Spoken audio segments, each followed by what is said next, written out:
Selia Partisë Demokratike ka qenë ndalesa radhës së drejtuesve të forumit për dialog politik, të cilët kanë nisur një tur takimesh me qëllim bashkimin e faktorit opozitar në përballje me mazhorancën. Në përfundim të takimit në Selin Blu, Ermal Hasimia, një ndër themeluesit e forumit për dialog politik, u shpreh se Partia Demokratike shprehu gatishmërinë e plotë dhe pa kushte për një dialog të përgjithshëm opozitar. Për të qenë sinqert, kemi gjetur një gatishmëri shumë të mirë nga ana e Partisë Demokratike dhe aleatëve, kuptohet edhe i mirë kuptim shumë të madh, nuk ka pasur kushte.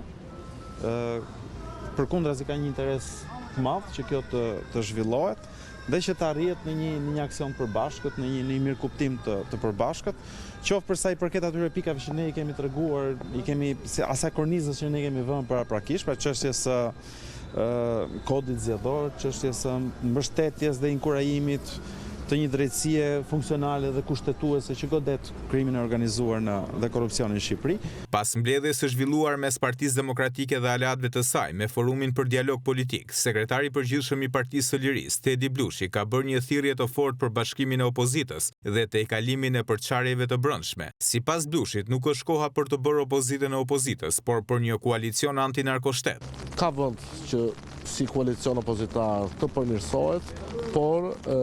dhënia jetë një diskursi që i shërben vetëm Edi Ramës, unë besoj se duhet të marrë fund një herë e përgjithmonë. Çdo kush është i mirëpritur, madje jemi vonë për të bashkuar në përballje me një qeveri e cila